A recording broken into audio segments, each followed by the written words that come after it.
अस्सलाम वालेकुम मेरे सादा से पाकिस्तानियों। मेरा नाम रेहान तारिक है और आप मेरा यूट्यूब चैनल और फेसबुक पेज देख रहे हैं। करोड़ हा दरूद आक़ाए दो जहां नबी मेहरबान मोहम्मद मुस्तफ़ा सल्लल्लाहु अलैहि वसल्लम पर। इस दुआ और इस उम्मीद के साथ इस व्लॉग का आगाज़ करते हैं कि अल्लाह रब्बुल इज़्ज़त इस मुल्क के फैसला साजों के दिलों में सादा से पाकिस्तानियों के लिए नरमी पैदा कर दे।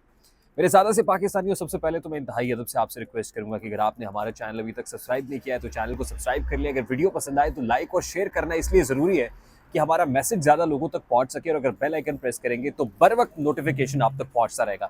मेरे सादा से पाकिस्तानियों, गुज़श्ता रोज़ सुप्रीम कोर्ट ऑफ पाकिस्तान में पाकिस्तान तहरीक इंसाफ से बल्ला छिंजाने के फैसले के बाद से खासी ट्रोलिंग हो रही है जस्टिस काजी फ़ाइज़ ईसा की।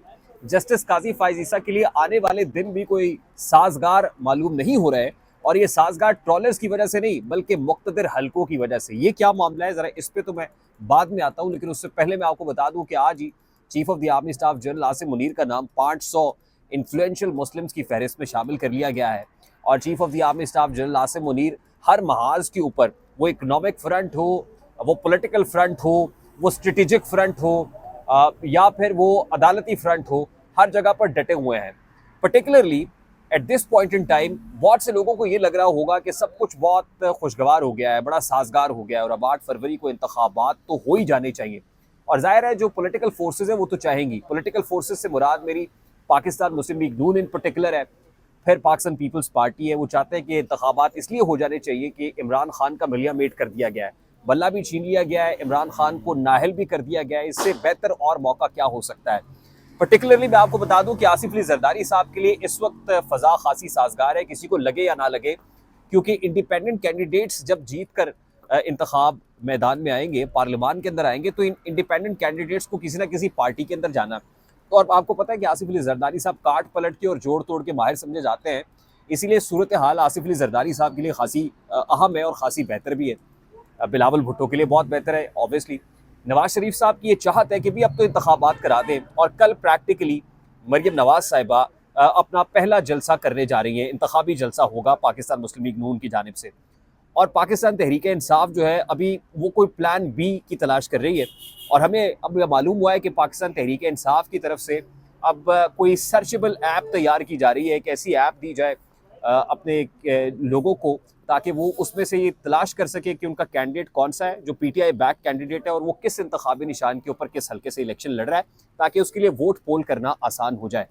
अब ये सारे मामला जो बहुत से लोगों को लग रहा होगा कि सख्तियों के दिन ख़त्म हो गए हैं, तो ये सख्तियों के दिन अभी ख़त्म नहीं हुए हैं। और पर्टिकुलरली आज ही अभी जिस वक्त मैं आपसे बात कर रहा हूँ, तो 9 मई के ट्रायल्स के हवाले से बताया जा रहा है कि वो ट्रायल कंप्लीट कर लिए गए हैं। यानी ट्रायल कंप्लीट होने के बाद जाहिर है अब नेक्स्ट मरहला जो है वो कन्विक्शन का होगा। यानी जो मुक़्तदिर इदारे हैं ना, ये इस्टेब्लिशमेंट है या फ़ौज है, वो अब 9 मई के ट्रायल के पीछे है और उसके अंदर कन्विक्शंस होने जा रही हैं। यानी बहुत से लोग अब कन्विक्ट होंगे, प्रैक्टिकली अब सजाएं भुगतने जा रहे होंगे। ये मैं खबर आपको दे रहा हूँ। दूसरी इंपॉर्टेंट चीज़ ये है जो बड़ी इंपॉर्टेंट है कि बहुत से लोगों को जो रावी चैन चैन लिखता हुआ महसूस हो रहा है, उनको ये पता चल जाना चाहिए कि अभी जो इस्टेब्लिशमेंट और जो अदलिया है उसके दरमियान भी जो बल्ले का फैसला है उसके बाद भी कोई खटपट खत्म नहीं हुई है। यानी वो जो सेम पेज बहुत से लोगों को लग रहा है ना, अभी वो सफ़ा सेम पेज पे नहीं आया है। ये मैं क्या कह रहा हूँ, ये मैं आपको समझाने की कोशिश करता हूँ। अब बल्ले का निशान पीटीआई से वापस लेना, बहुत से लोगों को लग रहा होगा कि इस्टेब्लिशमेंट और काजी फ़ाइज़ ईसा सेम पेज पे, लेकिन इस्टेब्लिशमेंट अभी भी जस्टिस काजी फ़ाइज़ ईसा से खासी नाराज़ है। और वो नाराज़ इसलिए है कि एक तो मुशर्रफ केस का जो फैसला उन्होंने दिया है वो इस्टेब्लिशमेंट में बहुत से लोगों को खटक रहा है। वो भाता नहीं है कि मुशर्रफ साहब को, यानी एक मरहूम डिक्टेटर को आपने सजाए मौत बरकरार रखी, ये कैसे हो सकता है, और फ्यूचर के लिए आप ही कह रहे हैं कि इमरजेंसी और मार्शल लॉ नहीं लगेगा। ये वो बोन ऑफ कंटेंशन है जिसको लेके जस्टिस काजी फ़ाइज़ ईसा पे आने वाले दिनों में प्रेशर बहुत ज़्यादा बढ़ता हुआ महसूस हो रहा है।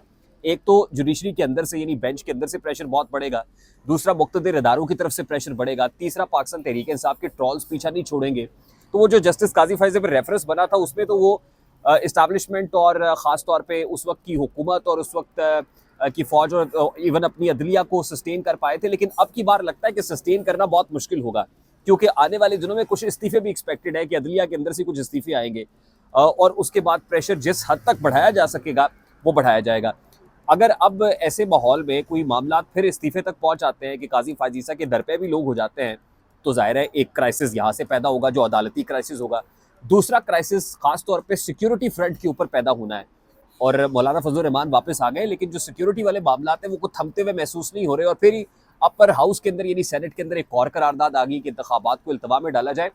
तो हमारे ज़राए हमें ये बता रहे हैं कि ये जो क्राइसिस सिचुएशन है ये पैदा की जाएगी। ये पैदा इसलिए की जाएगी कि अभी फ़ौज ये नहीं चाहती कि उनके सर के ऊपर ये मामला है कि फ़ौज ने इंतखाबात को इल्तवा में डाल दिया है। लेकिन जब माहौल ऐसा बन जाएगा अदालती फ्रंट के ऊपर भी, सिक्योरिटी फ्रंट के ऊपर भी, कि जिसमें मामलात को संभालना अल्टीमेटली फ़ौज के हाथ में हो जाएगा और फिर इंतखाबात अगर मुलतवी होते हैं तो कम अज़ कम जिसको कहते हैं ना कि सांप भी मर जाए और लाठी भी ना टूटे, तो कुछ ऐसा माहौल पैदा किया जाएगा। अभी भी मैं I am very much sure कि 90+% ऐसी चांसेस हैं कि इंतखाबात होने हैं।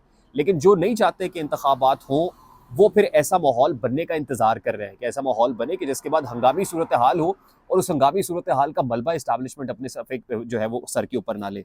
मैं होप करता हूँ कि आपको जो है वो अभी तक जो खबरें हमने आपके साथ शेयर की हैं, आई होप कि खबरें आपको भाई होंगी। आप अगर कन्विंस हो तो आप ज़ाहिर है आपकी अपनी सोच है। अगर आप कन्विंस नहीं भी होते तो कमेंट बॉक्स में जो है हमें ज़रूर आगाह कर दीजिएगा। मैं जाते जाते आपसे फिर रिक्वेस्ट करूंगा कि अगर आपने हमारा चैनल सब्सक्राइब नहीं किया तो चैनल को सब्सक्राइब कर लें। वीडियो पसंद आए तो लाइक और शेयर करना मत भूलिएगा। मुझे रेहान तारिक को इजाज़त दीजिए। अपना बहुत सारा ख्याल रखिएगा। अस्सलाम वालेकुम।